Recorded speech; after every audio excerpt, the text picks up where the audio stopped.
As they say, it gets more and more curious, curiouser and curiouser.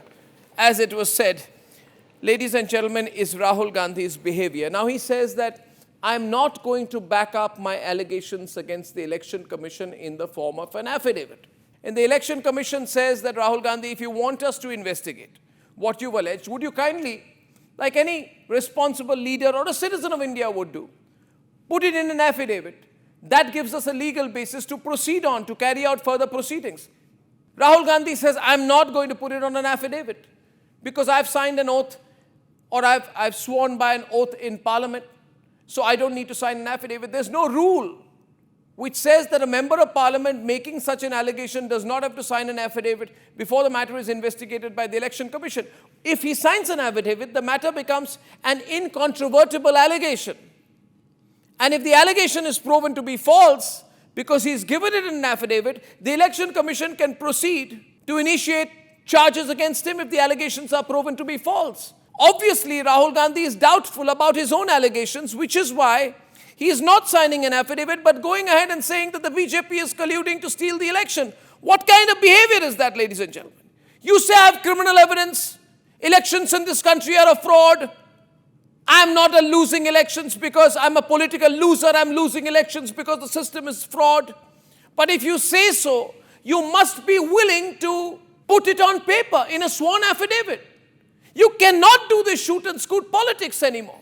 And the very fact, ladies and gentlemen, that Rahul Gandhi, after having called the electoral process in this country false and fraudulent, is refusing to sign an affidavit, is extremely suspicious. Besides, what are all these claims of Rahul Gandhi based on? Don't believe what the Congi media is telling you.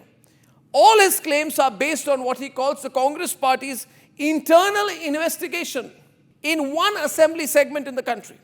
Forget the fact that it's one assembly segment. You say you have criminal evidence that the electoral process in this country is fraudulent. If that is the case, why have you not approached the courts of the country?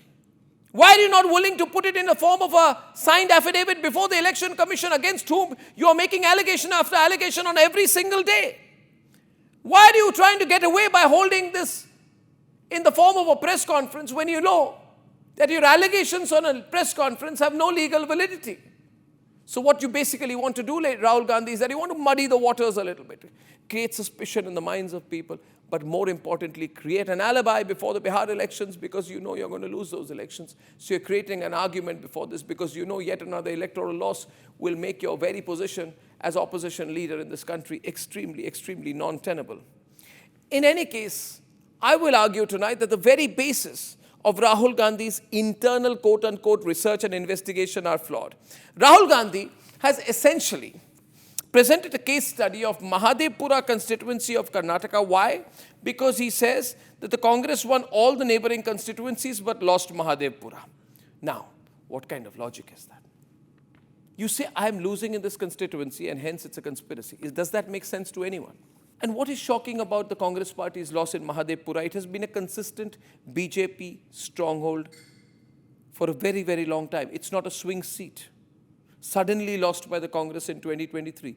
It's a seat the Congress party has always lost and the BJP has always won. Mahadevpura as a constituency came into existence in 2008. And since then, the BJP has won every single election in Mahadevpura. BJP won Mahadevpura in 2023 with 54% vote. The previous elections with 50.4% votes, and 2013 with 48.6% votes. The BJP's victory margin went from 2.7% in 2013 to 13% in 2023. Essentially, what Rahul Gandhi's complaint is, therefore, why do I always lose here? Well, that's your problem. It's for you to analyze. Why does the BJP always win here? That's for the BJP to assess. Viewers, if a student always fails a subject, is it any argument to say, why do I always fail? The problem must be with you. The student must improve his or her performance. He can't blame the school board. Similarly, Rahul Gandhi should do internal assessment. It's bizarre, viewers, this logic being fed. Why do I lose here? Now, Rahul Gandhi says, why is the BJP not facing anti-incumbency? What kind of bizarre question is that? It's that argument which says, Mera number kab aayega? Rahul Gandhi's entire approach is, when will my turn come? Mera number kab aayega? Your turn will come when people see you as someone who's dependable. आपका number अब तब आएगा जब लोगों की विश्वास आप पर होगी. अगर महादेवपुरा के लोगों की विश्वास आप पर नहीं है तो ये आपकी प्रॉब्लम है. It's your problem that the people of Mahadevpura do not have faith in you. Besides, ladies and gentlemen, voter population growth is one issue. From 3.86 lakh in 2013 to 4.7 lakh in 2018, 6.7 lakh in 2023. It reflects Bengaluru region's high migration rate, which explains increased registration numbers. It's not a fraud. Population increase in hyper-urban clusters happens when people migrate there for jobs and opportunities, for residential locations, for various reasons. In any case, viewers, this strategy of Rahul Gandhi seems suspiciously like the Trump Capitol Hill template, which is that you preemptively declare fraud without proof, one, then you try to delegitimize the election body to erode public trust, then you inflame supporters with cherry-picked anecdotes, emotional rhetoric, you bypass the courts completely. In your fourth step, you bypass statutory channels to avoid evidence scrutiny. And in the last step of this very, very dangerous game, you create a pretext for post-electoral result street mobilization, which means you want to create anarchy in the country on the basis of this set narrative. These are dangerous steps. The fact is, it is Rahul Gandhi himself, not the Election Commission, not the BJP, not the Supreme Court, which is responsible for his electoral losses. If he's promised Muslim quota in some places, and then he loses because people see this as voter appeasement, as Muslim appeasement, it is his problem. If he says that India is not a nation, and these kind of statements upset the people of the country who believe that these statements are extremely irresponsible. If he says the Indian economy is dead, and that angers the people of the country more, that is the reason you end up drawing a blank in the elections. The reason is not the Election Commission, the Supreme Court, or the government of India.